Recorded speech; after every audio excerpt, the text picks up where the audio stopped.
ગોધરાની અંદર અત્યારે બે જ વરસાદ પડે કે બે જ વરસાદની અંદર તમામ જગ્યાએ જુઓ તો સોસાયટીથી માંડી અને તમામ રસ્તાઓ એટલો બધો ભ્રષ્ટાચાર કરવામાં આવ્યો છે. એમાં નગરપાલિકા હોય અને તમામ એમાં કર્મચારીઓ પણ આ રસ્તાઓ પરથી પસાર થાય છે. તેમને જોવું જોઈએ, એમને શરમ આવી જોઈએ કે ગોધરાની પ્રજા આજે કેટલી હેરાન થઈ રહી છે. એક જ વરસાદની અંદર તમામ રસ્તાઓ તૂટી ગયા છે. આપણી પાછળ જે મેઇન રોડ છે એ અહીંથી દાહોદને જોડતો મેઇન રોડ છે, એની પરિસ્થિતિ આજે છેલ્લા 10 દિવસથી એટલી ખરાબ છે. તેમ છતાં અધિકારીઓ, નગરપાલિકાના કર્મચારીઓ અને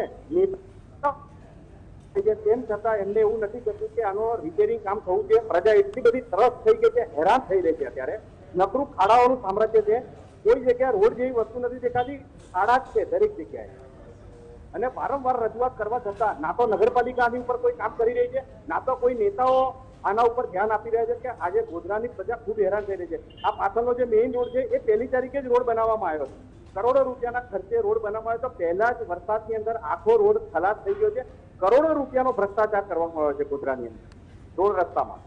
તો કશે હજુ તો ગુજરાત સ્થાપના દિનની ઉજવણી ગોધરામાં થઈ હતી, ત્યારે જ નવીન રસ્તાઓ છે તે બનાવવામાં આવ્યા હતા, પરંતુ પ્રથમ વરસાદે જ તંત્રની જે પોલ છે તે ખોલી નાખી છે અને ભ્રષ્ટાચારના આક્ષેપો પણ થઈ રહ્યા છે. જી આભાર રવિ જોડાવા માટે અને માહિતી આપવા માટે. તો ગોધરામાં જે પરિસ્થિતિ જોવા મળી રહી છે ખૂબ જ દયનીય જોવા મળી રહી છે.